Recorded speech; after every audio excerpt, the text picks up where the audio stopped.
41 वर्षों के बाद आज भारत को अपना दूसरा अंतरिक्ष यात्री मिल गया। आज फ्लोरिडा के केनेडी स्पेस सेंटर से ग्रुप कैप्टन शुभांशु शुक्ला अपने 3 साथियों के साथ एक्सएम-4 मिशन पर रवाना हो गए। उनका लक्ष्य है इंटरनेशनल स्पेस स्टेशन तक जाना और वहां करीब 14 दिन रहकर कुछ ऐसे प्रयोग करना जो भारत के महत्वाकांक्षी अंतरिक्ष अभियानों के काम आए। आज दोपहर करीब 12 बजे स्पेसएक्स के रॉकेट फैल्कन 9 से शुभांशु शुक्ला समेत 4 अंतरिक्ष यात्रियों को ISS के लिए भेजा गया है। फैल्कन 9 रॉकेट के ड्रैगन कैप्सूल में मौजूद ये यात्री 26 जून को यानी कल शाम लगभग 4:30 बजे इंटरनेशनल स्पेस सेंटर तक पहुंचेंगे।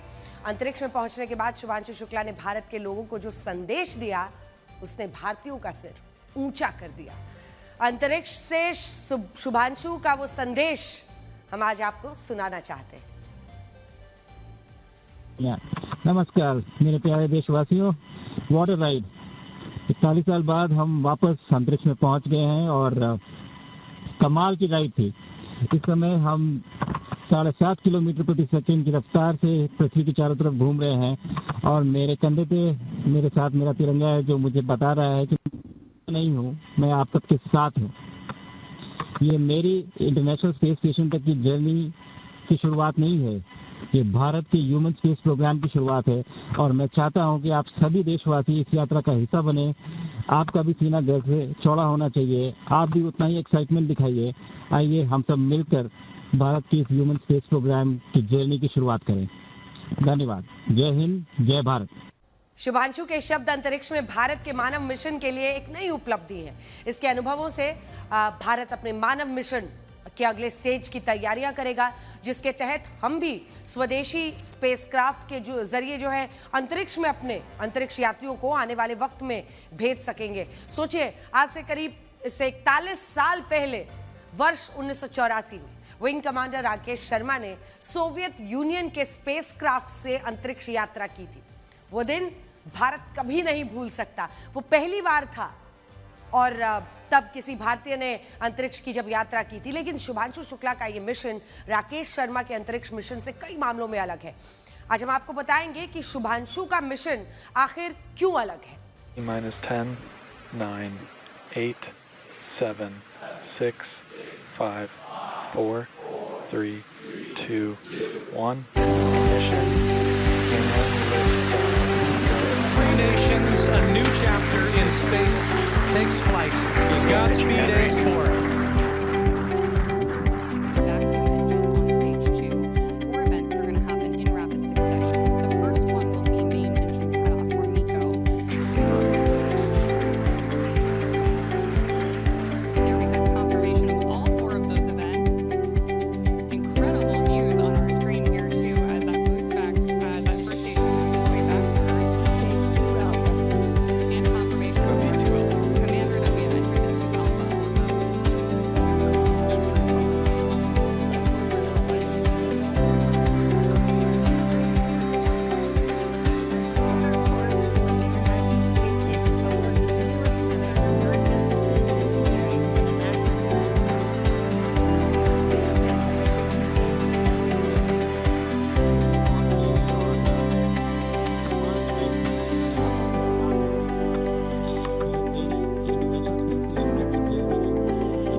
एक्सएम-4 मिशन की सफलता पर इसरो के कई अंतरिक्ष अभियानों का भविष्य जुड़ा हुआ है।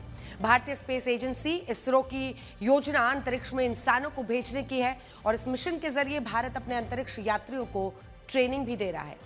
इसी के तहत शुभांशु शुक्ला को पहले चरण में अंतरिक्ष में भेजा गया है ताकि वो इसका अनुभव ले सके। और आसान नहीं होता अंतरिक्ष में रहना, एक बार उनको अनुभव आ जाए उसके बाद इंटरनेशनल स्पेस स्टेशन में कुछ ज़रूरी प्रयोग वहाँ पर अगर वो अनुभव भी लाते हैं तो भारत के लिए अच्छा होगा। भारत के अपने पहले मानव मिशन गगनयान के लिए 4 अंतरिक्ष यात्रियों को चुना था, जिसमें शुभांशु शुक्ला, प्रशांत नायर, अंगद प्रताप और अजीत कृष्णन चारों शामिल हैं। एक्जिम 4 मिशन के तहत नासा और इसरो ने शुभांशु शुक्ला को अंतरिक्ष में जाने के लिए चुना था और बैकअप के तौर पर प्रशांत नायर भी तैयार थे। यानी अगर शुभांशु शुक्ला किन्हीं वजहों से नहीं जा पाते तो प्रशांत नायर को भेजा जाता। दरअसल एक्जिम 4 एक प्राइवेट स्पेस फ्लाइट है। इसे अमेरिकी स्पेस एजेंसी एक्जिम, स्पेसएक्स और नासा ने मिलकर ऑपरेट किया है। इसके जरिए 4 देशों के अंतरिक्ष यात्रियों को इंटरनेशनल स्पेस स्टेशन में भेजा गया है। इस अंतरिक्ष यात्रा को अमेरिका की पेगी विट्सन लीड कर रही है। वो इस मिशन की कमांडर है। पेगी पहले भी 5 बार अंतरिक्ष मिशन पर जा चुकी हैं। इस मिशन में उनके तीनों अन्य साथी पहली बार अंतरिक्ष यात्रा में गए हैं। इसमें भारत की तरफ से शुभांशु शुक्ला हैं, जो पायलट के तौर पर अंतरिक्ष यान में मौजूद है। पोलैंड की तरफ से स्वालोव्स उस्नान्स्की, जो कि इस मिशन पर जा रहे हैं, वो मिशन स्पेशलिस्ट के तौर पर शामिल किए गए हैं। और हंगरी की ओर से टिबोर कापू है, वो भी मिशन स्पेशलिस्ट के तौर पर पहली बार अंतरिक्ष में गए हैं। एक्जिम 4 एक प्राइवेट कमर्शियल स्पेस फ्लाइट थी। यानी जिन देशों ने अपने अपने अंतरिक्ष यात्रियों को स्पेस में भेजा है, उन्होंने काफी पैसा खर्च किया है। इस स्पेसक्राफ्ट की एक सीट बुक करने का खर्च है 568 करोड़ रुपए। यानी भारत, हंगरी, पोलैंड कुल मिलाकर 1704 करोड़ रुपए इस मिशन में खर्च किए गए। इसरो ने यह पैसा यूं ही खर्च नहीं किया है। इसके पीछे भारत के महत्वाकांक्षी अंतरिक्ष मिशन की तैयारियां भी शामिल हैं। शुभांशु शुक्ला जब इंटरनेशनल स्पेस स्टेशन पहुंचेंगे तो वो कई तरह के ऐसे मेडिकल एक्सपेरिमेंट्स करेंगे जो भविष्य में अंतरिक्ष यात्रियों में भारत के काम आएगा। यात्राओं में जब भी भारत इस तरह की यात्रा करेगा। पहली रिसर्च डायबिटीज से जुड़ी है। इंसुलिन पर निर्भर रहने वाले मरीज अंतरिक्ष यात्री नहीं बन पाते हैं। इसकी वजह है कम गुरुत्वाकर्षण, क्योंकि इसके कारण ब्लड शुगर नियंत्रित नहीं हो पाता है। इस मिशन में इससे जुड़े प्रयोग किए जाएंगे और रियल टाइम ब्लड शुगर की जांच की जाएगी। अंतरिक्ष में गुरुत्वाकर्षण शक्ति, ग्रेविटेशनल फोर्स कम होने की वजह से वहां पर लोग उस स्पेसक्राफ्ट में अंदर फ्लोट करते हैं, तैरते हैं। ऐसे में डायबिटीज वालों के लिए चुनौती रहती है। दूसरी रिसर्च मांसपेशियों की, मसल्स की ताकत से जुड़ी हुई है। अंतरिक्ष में लंबे समय तक रहने से मांसपेशियां कमजोर होने लगती हैं। आपको याद होगा सुनीता विलियम्स की आपने तस्वीरें देखी थी जब वो आने वाली थी। बहुत शारीरिक रूप से इंसान कमजोर हो जाता है। जब धरती पर अचानक आता है तो गुरुत्वाकर्षण शक्ति बहुत ज्यादा होने की वजह से वो लड़खड़ाता है, गिरता है, कई बार मुश्किलें आ सकती हैं। अब ये मांसपेशियों पर जो असर है, इसके कारणों के बारे में पता लगाया जाएगा कि ऐसा क्यों होता है।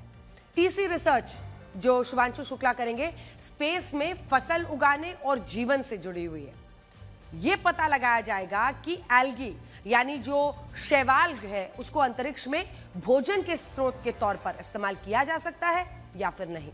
इसके अलावा टार्डिग्रेड्स यानी जलीय भालू पर भी कुछ प्रयोग किए जाएंगे। ये जलीय जीव ऐसे इलाकों में जीवित रह लेता है जहां का मौसम इंसानों, जीव जंतुओं के रहने लायक नहीं है, तो उनमें क्या खास चीज है, यह भी पता लगाई जाएगी। चौथी रिसर्च कैंसर की बीमारी पर होगी।